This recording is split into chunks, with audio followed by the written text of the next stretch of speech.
Welcome back to Seek Your Strength, and welcome back to the Sikastan news show, usually at Mondays, but today is Tuesday. Yesterday was Easter Monday, and it's obviously a very holy day in Sikastan, so you're coming at you today on a Tuesday. Maybe it's at 6. I don't know. As I say every week, it could be any time. Now, without further ado, I caught you. There he is. You didn't think I was coming with that one. So today, we're starting off with our weightlifting section, as usual, and we're here with XIAOJUN. Seems to be back training again. Now, notably, he's not training in a national training centre. This appears to be a private gym. He's doing some no-foot power snatches, some muscle snatches with 40 kilos, and some snatch grip high hip deadlifts with 100 kilos. I think we could read into it not being in a national training centre, but it's not worth reading into. What were you going to read into it? Because this could just be like his friend's gym that's just opened. He's like, yeah, I'll see what the barbell is like. Or it could be a barbell manufacturer and he's like, oh, I'll try this out and see how it is. I wouldn't read into it massively. Well, I would read into it because he's banned and he can't train with other athletes. Well, he is provisionally banned, I assume. Yes. So he can't train other people. So that's why... Has the ban been officially granted or applied? Generally, those things take quite a while. So it would have been if we'd found out if he'd gotten it. So I'd imagine they're smart enough. Well, it doesn't really matter. I can't imagine XIAOJUN is coming back from his ban competing because he is certainly too old by the time that ban would be over. He'd be in his early 40s and mid 40s. Maybe he would. I doubt it. Yes. Apparently he just really likes training. He wants to stay in good shape. So there was obviously Squat Journalist video that was up since we last did our video on this a couple of weeks ago or a couple of months ago. Now at this stage, Squat Journalist had to take that video down. Maybe he'll be put it back up again at some stage if you didn't see it. But first training 2023, someone said, how is he allowed to train? You can't stop a man touching a barbell if you're banned. Yeah. You know what I'd love to see? Clock off posts. Is that what you want to see? Yeah. I want to see the clock of arc for Lou. Yeah. I want to see big time training lifts. Maybe just some speciality lifts that he really likes doing. Like what? I don't know. I say clean. Like just a big clean. Like clock after the hang snatches, which he loves. So, and we know Lou's very good at cleaning. So surely 220. You know what I could see? I could see some big, heavy, paused back squats. Really aesthetic. No top on. You know, people pay a lot of money to see that at a seminar. Rippling abs. Yeah. That's what I hope. I hope like 50 out of the 52 weekends a year, we see Lou traveling different country, making that bank. Anyway, moving on. Trevor, one of my athletes we talked about recently, made that 151 double. Had to give an update on the situation because I said we all know where the 151 double is going. Trevor hit 160 last weekend, absolutely smashed it. So Trevor is a 96, a great athlete, very diligent, and the hard work pays off. So he's been with me for a couple of months. His previous PB before this was 156, which he hit over a year ago. And here's this 160 and it looks so nice. This looks like there's a 170 there in the future, so hopefully we'll keep working. Yeah. Trevor, very diligent, listened to what I said, put in the work, made his best effort to make the changes, and he reaped the awards in terms of his technique and his training lifts.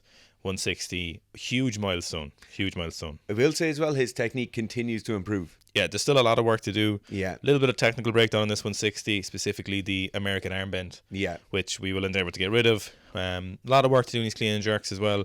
But for now, let's just enjoy this. Very nice. 160. Very, very nice. Now, Beast of the Week is Lee Sang. I'm pretty sure Lee Sang has been Beast of the Week before, but he put up this photo the other day of him looking dick skin shredded. And we're getting both angles here. We're getting the front spider webs. We're getting the back like Lee Sang. The backs are to weightlifters. It's just, he is in insane shape. Yeah. You know what? Bodybuilders, for all their positives, they're in great shape. They tend to make people healthier when they start training first. No bodybuilder in the world has a back ass like that. You know, the crack. Yeah. That crevice in between his two erectors. Maybe not the aesthetic detail. Maybe they do have the aesthetic detail, but not the depth. Just the aggression of that crevice. The Grand Canyon. You could park the front wheel of a bike in his back. You could. You'd have a second ass if you bent over. Yeah. The Mariana Trench. Yeah. Of the back world is Lee Sang. Insane. What weight do you reckon he walks around that curve? 70 maybe. Yeah. Well, no, but he is dick skin shredded, so maybe he's not. Maybe he is like 67 or 68. He's not like humongous, no. He's got the spider webbing. Yes. Yeah. Now, sticking with Koreans, great training buddy of Lee is Yeon Hak, the Korean John Wick. 220 kilo clean and jerk. So he's competing as a 102 kilo lifter. Current body weight was 100 during this lift. He is obviously moving up from the 96s. And very Clarence-esque clean on that, wasn't that? That remind you kind of a Clarence clean? Yeah. The head vibration, a little bit the fringe flopping. Yeah. Not catching the bounce, but double bouncing it. But gets through it. No problem. A lot of tenacity in that clean is what I'd say. Yeah. I do like his jerk. That overhead position with his wrist, though, does just give me a little bit of... He seems... He is missing some elbow extension by the looks of things. Yes. His overhead position isn't the most... Like, if you look at like Lee Sang's, he's got that full elbow extension. When you look at Yeon Hak's, it's a little bit kind of tense. Maybe he's not doing 8 sets of pressing exercises a day, though. No, it's not 8 sets there. It's 8 different pressing exercises a day, coupled by 7 to 8 sets. So 220. I love this, just aggression, getting under the clean. That's what a cleans are all about, is just getting under them. You'll get up eventually. Oh, you'll make it up. Yeah. So a lot of people have cleaned their front squat. That's not a reason to do that. Next up, the Artyom Antropov section, the news show is back. We've Artyom doing a clean and jerk, but this time he threw a spanner in the works and did a push jerk, or a power jerk, with 220 kilos. Oh, full-on power jerk. Yeah. Very, very impressive. What's the limiting factor? We just don't know.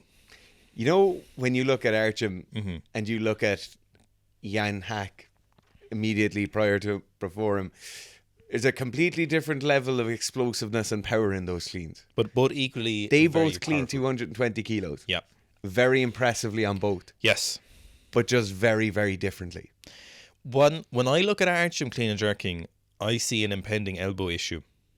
Or maybe you see the remnants of a historical elbow issue. No, I think I see one coming, and I really hope it doesn't, because I really like Artyom. Hence the section in the news show. Almost nothing holds a weightlifter back more than an elbow injury. Almost nothing. Because you do need both elbows. It's true. You really do. People get away with sore backs and sore knees for a long time. There's no getting away with the elbow. I'm going to say, of these two 220s, I prefer Korean John Wick's. Okay, I prefer Artyom's. What would I say? John Wick from Korea was a little bit more fluid or something. Yes. This is a little bit more bull power. You know, all I'm going to say is, if I was to see myself in either of these lifters, if this is 120 kilo clean versus 220 kilo clean, it would be closer to Artyom. Yeah, you're not the first. No. Next up, we've got weightlifting Cesar Flores. I believe is in Miami, American weightlifter, squatted 300 kilos for a AAA without a belt, and I think is without any knee sleeves either, but maybe he never uses knee sleeves. But 300 kilos, and they are very, very, very, very easy. Yeah. It's mad how fast you get to the end of the bar with plates, isn't it? Yeah, how quickly it fills up. Yeah. Even with with the 25s, you know. That's a nice looking gym as well. 300 kilos for a triple is insane. It's I feel like... Must be nice. I feel like... it must be nice, isn't it? I feel like shows like our new show and the readily available footage of very high-level lifters gives people a false sense of security as to how heavy 300 kilos is. Maybe it gives them a false sense of security of how many strong people there are, when in reality, per population, there's not that many strong people, you know? I'd love to see an infographic of how many people in the world can squat over 300 kilos. It's not in this room anyway, I'd say. That's funny, isn't it? But it's mad. Sticking on that chain of people squatting over 300 kilos, we have Kamari Copeland squatting 306 kilos. He's an American football player. I'm not sure if he plays professionally or is collegiate football. He's 19 years old, 306. Absolutely buries it. I mean, as deep as he can get. It's legit. He also maxed his squat and deadlift on the same day, but I think this 675-pound squat is probably the most impressive one, and I love to see it. 19 years old, just let's not forget that. 19 years old. Yep. He's 700 pounds around the corner. What? This is the upper limit of what I'd really want my football player squatting, though. You're right there. There's just I wouldn't let them get to 700 pounds. There'd be no point. I think 600 pounds for most incredibly strong field sports athletes is a great place to be, you know. Like, the extra 75 pounds is going to do him no harm here. Mm-hmm. But this is insanity. He's 19 years old. Yeah. So, like, he's probably like 225 to 240 pounds, maybe somewhere into like 110, 120 kilo body weight, probably. You know, after he's getting over that 2.5 times body weight, there's just kind of no point anymore. But at the same time, it's very useful. We do know of a story of an Irish front row prop squatting 320 kilos to a box when he was 18. Yes. And it wasn't Peter O'Mahony. Well, he's not a prop. No, but it Cian is Healy. mind-blowing. That's why I said it wasn't Peter O'Mahony. Cian Healy? Not him. It wasn't Cian Healy? No. Who was it? Someone else. Oh. Yeah. Next up, we've got Alvin. And Alvin pressed 196 or 195 kilos. And a very strict press. Again, as we always say, I'm always happy to see that space in the front rack. I don't mind it. I'm okay with it. It's an equalizer. Everyone does it when they're pressing. It's a 195 kilo strict press. You're allowed to do that. You know what? Yeah. This space with no bounce down, because a lot of people will hold it here in a false position and then they'll leave it come down and press it. Like Larry Wheels on a lot of his strict presses will do that thing where he's holding it up here as if he has no front rack, then he'll bounce it down and drive it up. This isn't that. No. This is just a tight, restricted front rack position, and it's an incredibly strict press. Yeah, it's very impressive. So, like someone says, why'd you be in the press motion so high up? Is it a mobility issue? If you need to ask while looking at a body in motion, an answer won't really help. You're right. Your answer did not help. Have a great weekend. What the hell? So just like he didn't do the push press thing, he just did a strict press from that height. There's like, how mobile can you be at that level of strength? It's unreasonable to expect everyone to be able to get a front rack position like that. Also, that restriction in mobility is coming for a very specific reason. He needs to be able to support massive amounts of weight in his shoulder, and having like loosey-goosey, soft, flabby shoulders doesn't allow you to support that weight. Like that was a physiological adaptation in that direction, which was badly needed. Then we've got Russell Orhe, sometimes a controversial figure in powerlifting. An IPF lifter, I believe, squatting 320, I'm going to get this wrong, 725 pounds, 329 kilos for a double, very, very easily. Very whippy bar with the plates, metal plates. 330 kilos for a double. Yeah. Yeah. In the IPF. Yeah. I think he's still IPF anyway. Yeah. I don't know what you're saying. It's very impressive squatting. Absolutely smashing it. Very, very consistent as well. He's quite an interesting style of squats. He's quite wide, but we still see a lot of that forward knee drive, but he's also a high bar.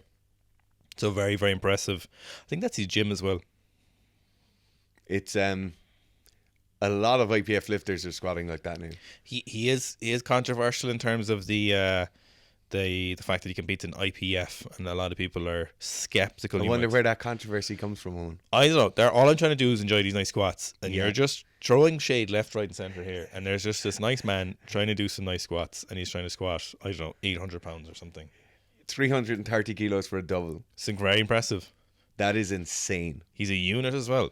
Do you know what? It doesn't matter if you're tested or untested. That is an insane squat. It's incredible. It's very impressive. Insane. It's very good.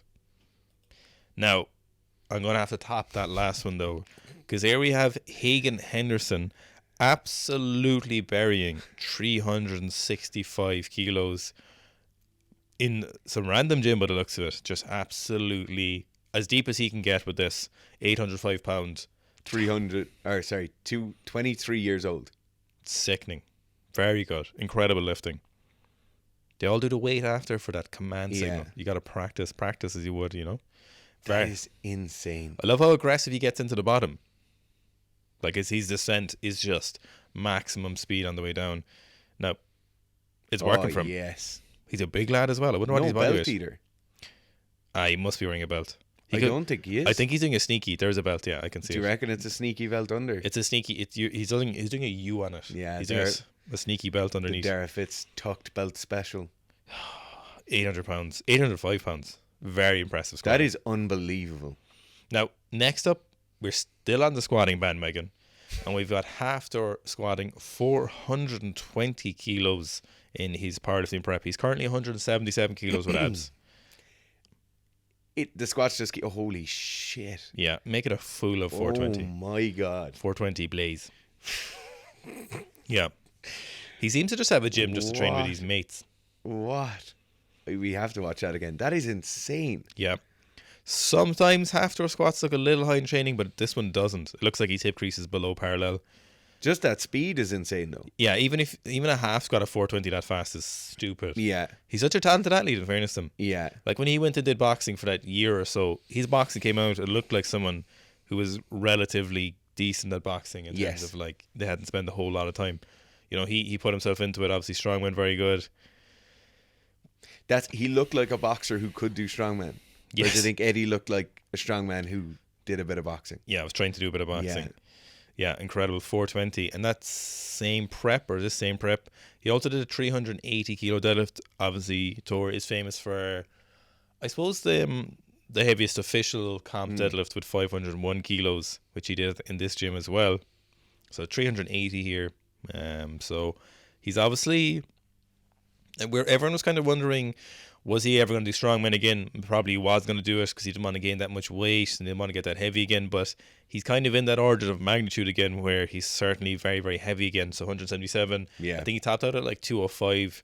You know, I don't think your heart makes a huge difference between 200 and 180 odd kilos. So it's interesting that he let loose the beast again. Oh, actually, he doesn't like the beast, Eddie Hall, you know. Very, very easy. My God. Yeah. Just on that note of deadlifts, today's Sika Strength News Show is brought to you by the Sika Pull. 10 weeks in length, 2 sessions per week. Very effective deadlift program. And the heaviest we've got someone to on the program is 300 kilos. So it's tested along that wavelength of maxes. So Hafthor, be very interesting to see what he tops out at Comp Day April 15th, which is 3 days from recording, 4 days from recording. 4 days, yeah. So it'll be very, very interesting to see what he does. Yeah. Is that just pure powerlifting comp? Oh, yeah. Yeah. Oh, yeah. Oh, yeah. Now, finally, in the combat sports section of the new show, we're always talking about PEDs in the combat section, but you know what? It just keeps it's happening. Always, every time we talk about jiu-jitsu, it's always about jiu-jitsu and drugs. It's Mika Galvao tested positive for Clomid or clomiphene. So if you don't know what that is, most people would have heard of it at this stage. It is a post-cycle therapy drug. It's a SERM or a selective estrogen receptor modulator, typically used in breast cancer patients, but it also has an off-label use for, in a roundabout way, increasing testosterone levels in males. So typically used after testosterone cycles or any kind of performance enhancing drug cycle. And generally, if you test positive for it, it's an indication that you either are off a cycle and used it, or in and of itself, it's banned by WADA because it also increases your testosterone levels. Even if you didn't have a previous cycle, even if they weren't low, you're technically still getting an advantage using Clomid or clomiphene. So you end up with an advantage either way. So he's banned for this. And one of the Russwole, I think it was Kate of the Russwole brothers, has gotten gold now at that competition. Miko fought one of her friends recently, Rubinho, in a late minute step in for Rubinho. And so very, very interesting turn of events to see so many high level athletes testing positive in the gi and jiu-jitsu and no gi. I think what you're going to see in the next kind of year to 18 months in jiu-jitsu is a lot of positive tests. And then everyone will get their gear in order and get their stuff sorted, and then it will just go back to normal. I get why they're doing this, because I guess that's important for jiu-jitsu to look cleaner because it's getting so popular. But at the same time, I don't know what it's going to do to high-level competitive jiu-jitsu, because there's so many federations where you don't have to. So for the IBJF, it's kind of it's the murky waters ahead, I would say. Yeah, it's very much looking into the unknown. But I think within a year and a half, we'll see a lot of athletes getting cleaned up. They'll get their stuff in order, and it'll go back to the way every other sport is, where you have a drug test. Someone getting popped every year or so, but not the kind of massive outpouring of positive tests we see at the moment. Yeah, so he is 20 years old. So someone is saying there in the comments, I don't think clomiphene is regularly prescribed to men. It's not FDA approved, but there's off-label uses, and clomiphene is off-label use, and it has been studied. There is studies in relation to clomiphene's effect, or Clomid's effect on men's testosterone levels. Yeah. Very strange you'd have somebody that young using something like that, though. Thanks for watching today's new show. Let us know your favorite lifts, and thank you to everyone who tagged us in the comments. Again, we say it every week because we absolutely mean it. It is hugely beneficial to us, and we really appreciate it a lot. So please keep tagging us in all of your comments, and a lot of the stuff you see in the new show is often brought to you by people who have tagged us in that, so we can see it as well. So thanks a million, guys.